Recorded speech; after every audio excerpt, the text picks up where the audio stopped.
안녕하십니까. 은행에서 30년 동안 근무한 경력이 있는 공인중개사 한남소TV입니다. 이번 강의는 제 부동산 채널 140번째 강의입니다.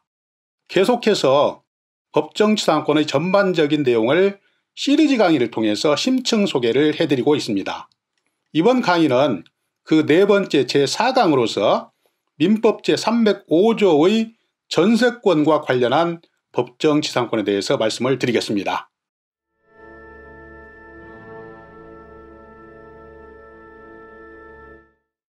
법정지상권에 대한 시리즈 강의를 다음과 같은 순서로 심층 정리를 해드리고 있습니다.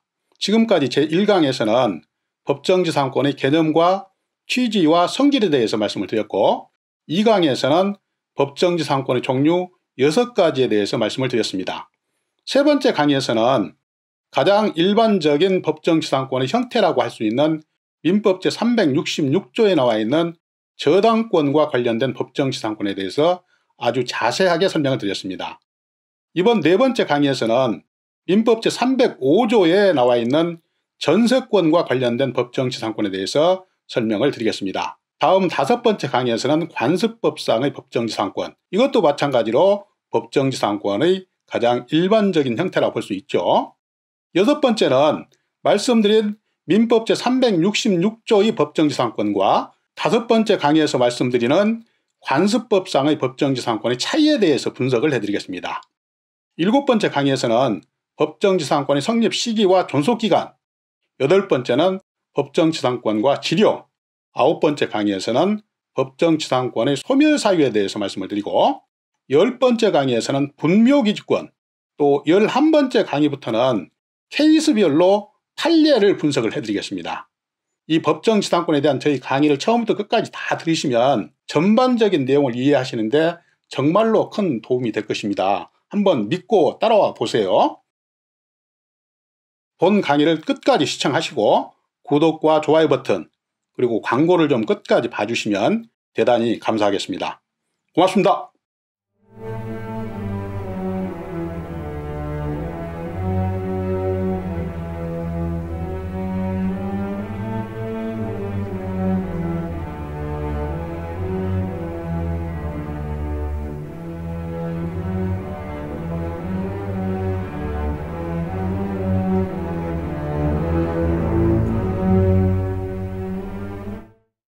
이번 강의에서는 말씀드린 대로 민법 제305조에 나와 있는 전세권과 관련된 법정지상권을 다음과 같은 목차로 설명을 드리겠습니다.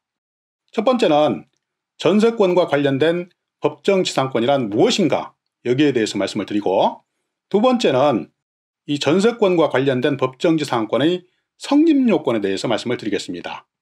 성립요건을 보시면 첫 번째로 일단 건물 전세권 설정 당시에 토지와 건물의 소유자가 똑같아야 된다. 두 번째는 건물 전세권을 설정한 다음에 토지 소유자가 변동됨으로써 토지와 건물의 소유자가 달라져야 된다. 이것이 바로 전세권과 관련된 법정지상권의 성립요건 두 가지입니다. 여기에 대한 자세한 설명은 계속해서 말씀을 드리겠습니다. 이제 본론 설명을 드리겠습니다. 전세권과 관련된 법정지상권의 의의에 대해서 설명을 드립니다. 내용을 보시면 토지와 그 지상 건물이 존재하고 있고, 그 토지와 지상 건물의 소유자가 같은 상태에서 건물에만 전세권을 설정한 후에 매매나 증여 상속, 강제경매, 공매 등의 사유로 토지 소유자가 변경되었을 때 토지의 특별승계인, 그러니까 현재의 소유자는 전세권 설정자, 건물 소유자를 위해서 지상권을 설정한 것으로 본다. 이것이 바로 민법 제305조 1항 본문에 나와 있는 전세권과 법정지상권입니다. 그 내용은 어렵지 않게 이해를 하실 수 있습니다. 가장 중요한 것은 여러 번 반복해서 말씀을 드리지만 법정지상권의 분석 시작은 토지와 건물이 동시에 존재를 하고 있고, 토지와 건물의 소유자가 같은 상태에서부터 법정지상권의 분석은 시작이 되는 것입니다. 한 가지 더 말씀드리면 이런 경우에 법정지상권을 취득한 자는 전세권자가 아니라 전세권 설정자, 그러니까 건물 소유자가 되는 것이죠. 계속해서 토지 소유자는 토지를 타인에게 임대하거나 지상권 또는 전세권을 설정하지 못한다고 규정을 해서 현재 그 건물에 들어와 있는 전세권자를 보호를 하고 있습니다. 당연한 얘기겠죠. 한 사람한테 지상권을 설정을 해줬어요. 물론 이제 법적으로 설정된 지상권이 있지만, 그런데 다른 제3자한테 또 그 토지상의 전세권이나 지상권을 설정해주면 안 되겠죠. 그러면 지금 현재 그 입주해 있는 전세권자를 보호할 수가 없기 때문에 다른 사람한테 지상권이나 전세권을 추가로 설정해 줄 수 없다. 그 내용을 잘 알고 있으시기 바랍니다.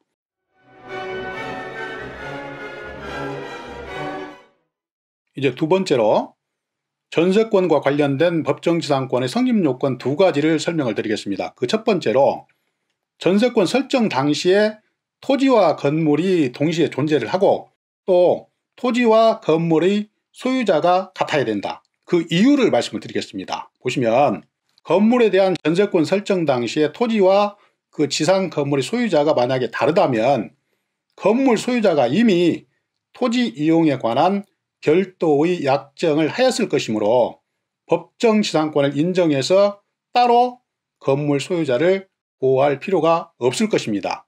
만약에 토지와 건물의 소유자가 다르다.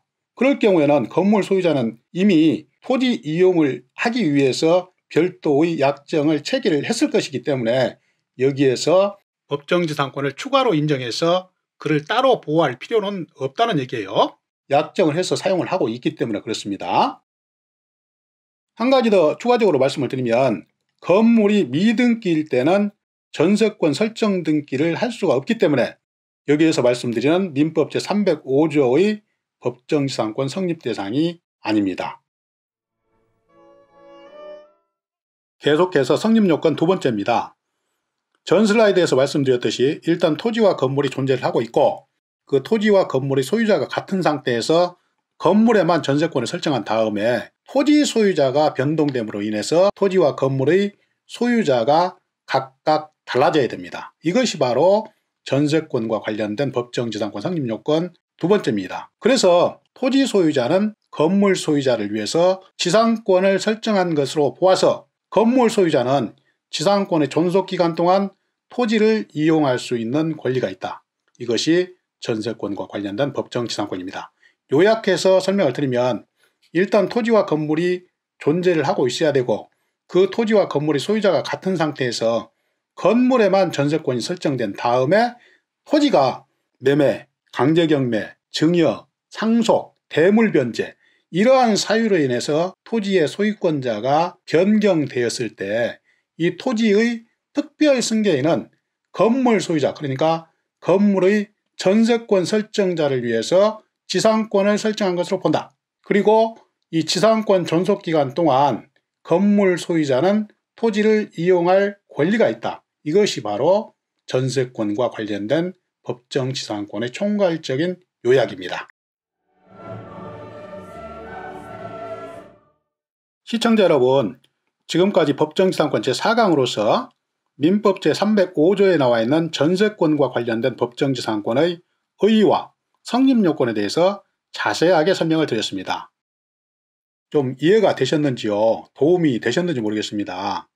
저는 다음 법정지상권 제5강에서는 판례에서 인정하고 있는 관습법상의 법정지상권에 대해서 소상하고 또 정확하고 알기 쉽게 강의를 준비해서 계속 여러분을 찾아뵙겠습니다. 이 법정지상권은 두 가지입니다. 제가 3강에서 설명드렸던 저당권과 관련된 법정지상권, 그리고 다음 5강에서 설명드릴 관습법상의 법정지상권, 이 두 가지가 법정지상권의 주류라고 볼 수가 있어요. 이 두 가지의 내용만 잘 파악하고 있으면 법정지상권은 잘 이해를 하고 있다고 봐도 크게 문제는 없습니다. 한 가지 강조해서 말씀드리면 법정지상권은 이론을 잘 알아야 됩니다.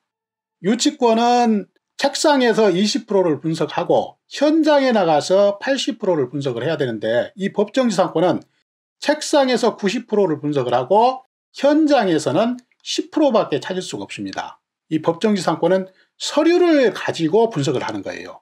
그렇기 때문에 반드시 이 법정지상권의 개념, 또 성립요건 이러한 전반적인 사항을 이론적으로 잘 알고 있어야 됩니다. 그렇기 때문에 제 강의를 처음부터 끝까지 잘 따라오시면 정말로 경매에 관련된 법정지상권의 권리 분석을 하는데 많은 도움이 될 것으로 확신을 합니다. 반드시 제 강의를 끝까지 따라오세요. 계속해서 말씀드리겠습니다. 저는 앞으로도 계속해서 부동산 관련 강의, 그러니까 임대차 보호법, 권리 분석 및 배당 사례, 유치권, 법정지상권, 부동산 상식 및 시사, 부동산 금융 등의 주제로 알차게 강의를 준비해서 계속 여러분을 찾아뵙겠습니다. 항상 건강하시고 다음 강의에서 또 뵙겠습니다. 감사합니다. 안녕히 계십시오. 시청자 여러분, 잠깐만요. 마지막으로 꼭 부탁드릴 말씀이 있습니다.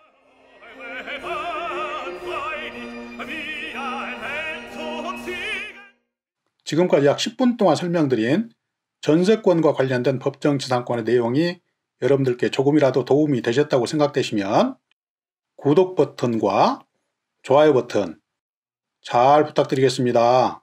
이 구독과 좋아요 버튼은 강의를 하는 저에게 힘의 큰 원천입니다.